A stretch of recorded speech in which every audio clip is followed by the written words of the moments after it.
سلامونه نیکی هیله ګران زده کوونکو، خدای دې وکړي چې جوړ و روغ اوسئ. د اووم ټولګي د ریاضیاتو د درس په ادامه د تاسو تیر درس د تجزیه درس و ما څو مثال هم تاسو ته حل کړل. اوس غواړم د تاسو د غوښتنې په اساس تمرین یې هم در سره کار کړم او سوالو ته یې ځواب پیدا کړو. هغه سوالونه چې ما نه دي حل کړي، هغه سوالونه چې ما مخکې حل کړي، هغه دې تاسو یې حل لرئ. د څلور دېرشمې صفحې اول سوال دی چې شپږ دېرش او اته څلوېښت تجزیه کړئ او اویا عدد. اویا عدد ما اوله ورځ لومړۍ ورځ چې د تجزیه درس درکړ ورته تجزیه کړ، د هغې په ځای مې د دویم سوال نه 12 ونیول. د شپږ دېرش اته څلوېښت او 12 اعداد موږ څه کیو؟ په اولیه اعدادو تجزیه کیو، یعنی اجزا د ضربی پیدا کیو. اوس شپږ دېرش چې په نظر کې ونیسئ، د دې لومړی رقم یا د یکها خانه جفته ده.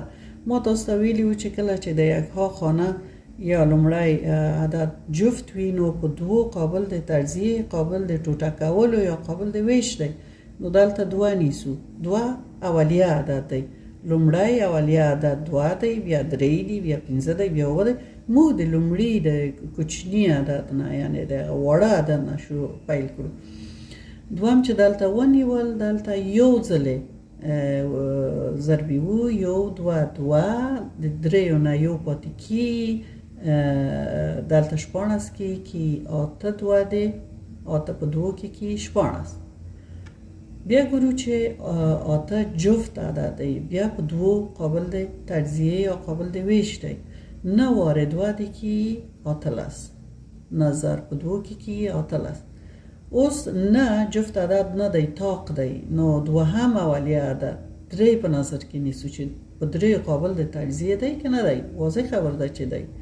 درې په دریو کې څو کی؟ درې په دریو کې نه کی، او درې اولیه عدد دی. نور نشو کولای چې تجزیه کړو، غیر د خپل ځانه او په یوه کې په بل شي کې قابل د ویش نه دی. دلته درې نیسو، یو درې درې. نو موږ پیدا کړل چې د شپږ دېرش عدد مساوي کی په تجزیه کی په دوه دانې دوه، دوه دانې درې، دوه ضرب په دو ضرب په دریو ضرب په دریو. یعنی د موږ خپل طبیعي عدد چې شپږ دېرش دي تجزیه هم کړ په څلورو اولیه اعدادو. اولیه اعدادو تعریف خو انشاءالله د یاده نه وي وتلی.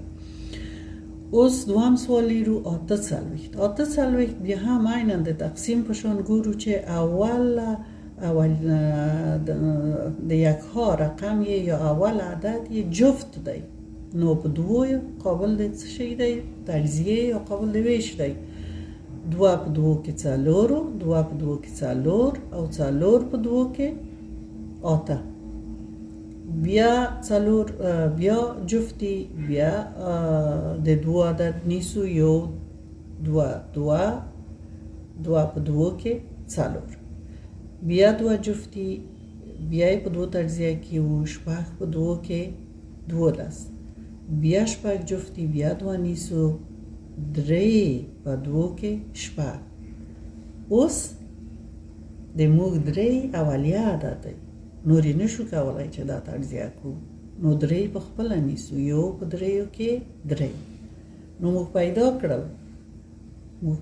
کړ چې اته څلوېښت چې موږ تجزیه کړو په اولیه اعدادو څو دانې دوه شول؟ یو دوه درې څلور دانې دوه. دوه ضرب په دوه ضرب په دوه ضرب په دوه ضرب په یو دانه درې.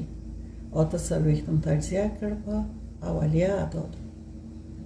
اوس به 12 وګورو. 12 بیا هم دوه یې جفت دي، په دوو یې تجزیه کیو. شپږ په دوو کې 12، بیا شپږ جفت دی، بیا په دوو کې. درې په دوو کې شپږ.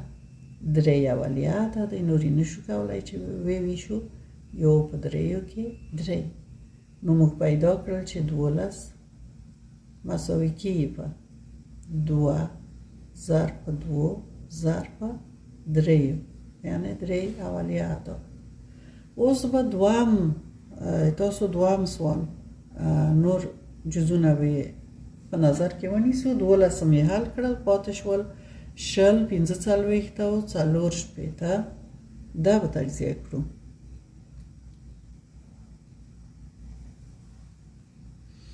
لومړی 20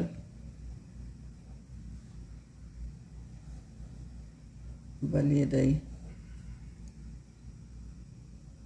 45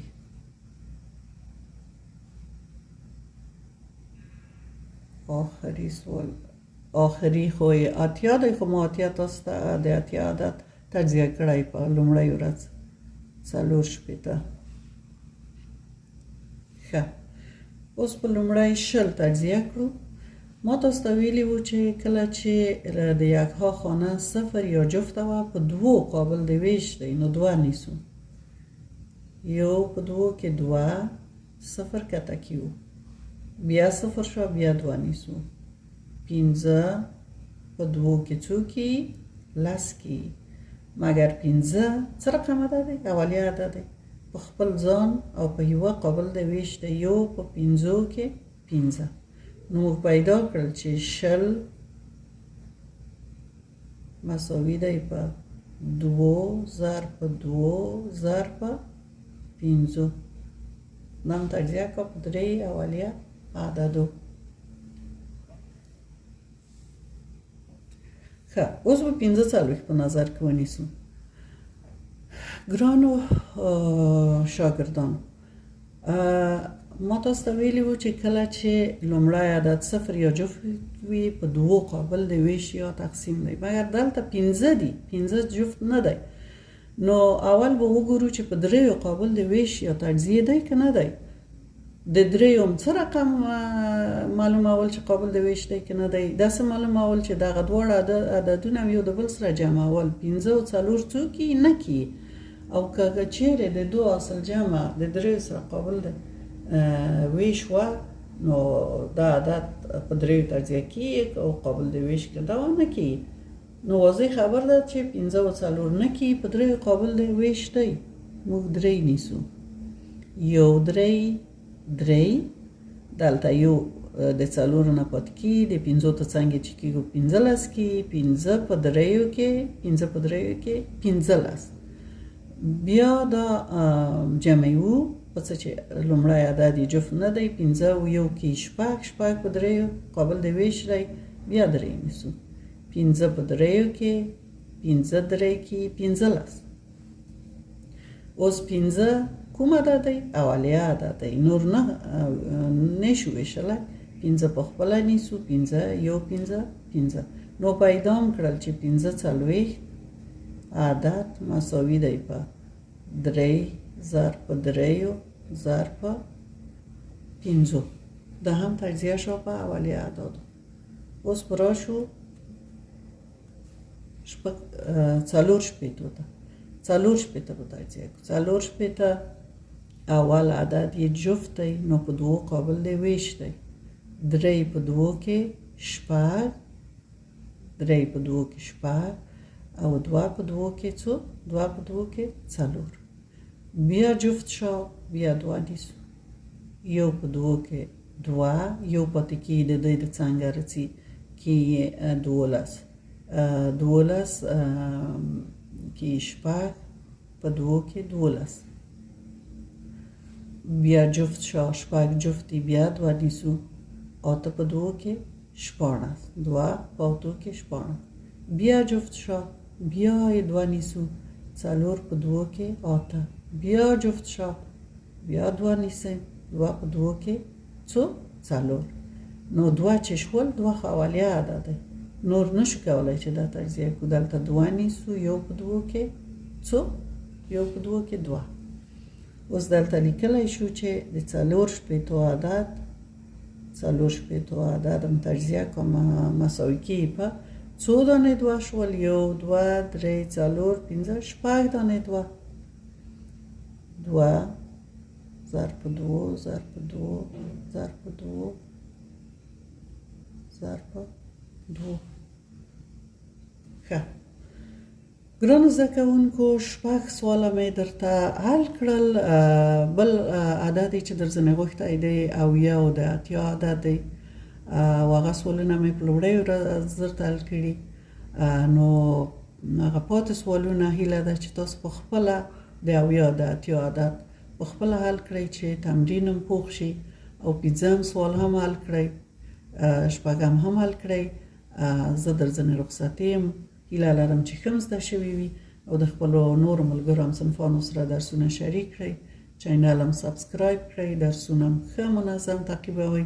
الله مو مل شه. ښه وخت.